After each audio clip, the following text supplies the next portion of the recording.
आज हमारी आदिवासी लड़कियों को जबरदस्ती बांग्लादेशी घुसपैठिए शादी कर रहे हैं, उनके जमीन पर कब्जा कर रहे हैं। पूरा साइबर क्राइम का सबसे बड़ा सेंटर जामताड़ा और संथालपना हमारा है। इसीलिए आपके माध्यम से इस सदन का ध्यान आकृष्ट करते हुए भारत सरकार से मेरा आग्रह है कि जब डिलिमिटेशन करेंगे तो बांग्लादेशी घुसपैठियों को हटाकर ही डिलिमिटेशन करिए।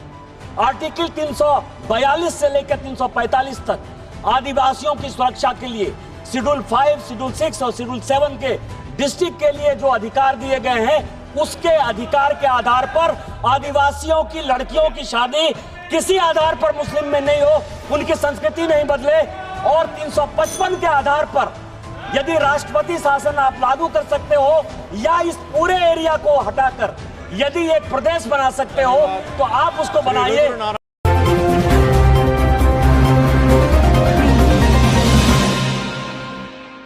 धन्यवाद सभापति महोदय। धन्यवाद। आप बैठिएगा प्लीज, आप बैठिएगा प्लीज, आप बैठिएगा। सभापति महोदय, मैं जिस दिन से इस पार्लियामेंट में आया हूं, मैं लगातार एक मुद्दे के बारे में इस सदन का ध्यान आकृष्ट करते रहा हूं और सरकार को हमेशा जगाता रहा हूं। 1951 में जब हमारे यहाँ जनगणना हुई संथालपना, जहाँ से कि मैं सांसद हूँ, और ये डिलिमिटेशन का विषय जो डीएमके के मित्र हमेशा लगातार उठाते हैं, उनके लिए ज़्यादा सोचने वाली बात है कि 1951 में हमारे यहाँ आदिवासियों की संख्या 45% थी। मानिकम टैगोर जी, हंसने वाली बात नहीं है, सीरियसली सोचिए जरा। और जब 2011 की जनगणना हुई संथालपना में, आदिवासियों की जनसंख्या केवल और केवल 28% है। मुसलमान की जनसंख्या जो 9% थी 1951 में, आज 2011 की जनगणना के बाद वो 24% है। ये हिंदू मुसलमान का सवाल नहीं है, पूरे देश भर में मुसलमानों की संख्या 4% बढ़ी है, लेकिन हमारे संथालपना में वो जनसंख्या 15% बढ़ी। और वो सभी के सभी बांग्लादेशी घुसपैठिए हैं जो बंगाल के रास्ते मालदा, मुर्शिदाबाद, कालियाचक से लेकर किशनगंज, अररिया, उसके बाद पाकुड़, साहबगंज, गोड्डा, देवघर, दुमका, जामताड़ा, पूरा का पूरा ये फैलाव हो गया है। हम बाबा साहब अंबेडकर की बात करते हैं। और मैं आपको बताऊं सभापति महोदय, इस सदन के लिए आज डीएमके और तमिलनाडु पूरे अपोजिशन की बैठक कर रहा है और हमारे भी मुख्यमंत्री जा रहे हैं वहां। डिलिमिटेशन जो है कैसे होगा, डिलिमिटेशन किस प्रकार से करना है, लेकिन कभी भी इस पार्लियामेंट में इसकी चर्चा नहीं हुई कि 2008 का डिलिमिटेशन हमारे झारखंड में नहीं हुआ है।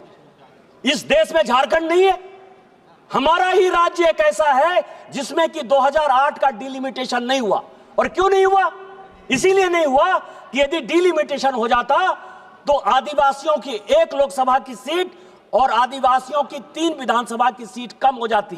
यही कुलदीप सिंह के रिपोर्ट है डिलिमिटेशन कमीशन का। आपने जो है 2008 में और 1971 का जिस डिलिमिटेशन कमीशन की बात कर रहे हो, मैं एक्ट लेकर आया हूं। कांग्रेस ने कहा कि पॉपुलेशन के आधार पर डिलिमिटेशन होगा। 1973 में जो डिलिमिटेशन हुआ उसमें उत्तर प्रदेश में भी 1 सीट नहीं बढ़ा है। पॉपुलेशन की बात मत करिएगा। और तमिलनाडु में भी नहीं बढ़ा है। बढ़ा कहां? जो कांग्रेस शासित राज्य थे, चाहे मध्य प्रदेश था, चाहे महाराष्ट्र था, चाहे राजस्थान था। आज जो हम इस सिचुएशन में आए हैं जहां बांग्लादेशी घुसपैठियों के कारण आदिवासियों का सीट घटेगा, आप कर लो डिलिमिटेशन, बीजेपी कर ले डिलिमिटेशन। 2008 का डिलिमिटेशन नहीं हुआ। आज हमारी आदिवासी लड़कियों को जबरदस्ती बांग्लादेशी घुसपैठिए शादी कर रहे हैं, उनके जमीन पर कब्जा कर रहे हैं।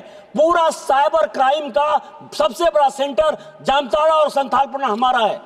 इसीलिए आपके माध्यम से इस सदन का ध्यान आकृष्ट करते हुए भारत सरकार से मेरा आग्रह है कि जब डिलिमिटेशन करेंगे तो बांग्लादेशी घुसपैठियों को हटाकर ही डिलिमिटेशन करिए। आर्टिकल 342 से लेकर 345 तक आदिवासियों की सुरक्षा के लिए शेड्यूल 5, शेड्यूल 6 और शेड्यूल 7 के डिस्ट्रिक्ट के लिए जो अधिकार दिए गए हैं, उसके अधिकार के आधार पर आदिवासियों की लड़कियों की शादी किसी आधार पर मुस्लिम में नहीं हो, उनकी संस्कृति नहीं बदले।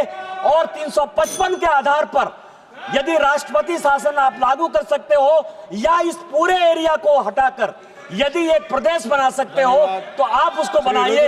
आपने मुझे वक्त दिया। जय हिंद, जय भारत।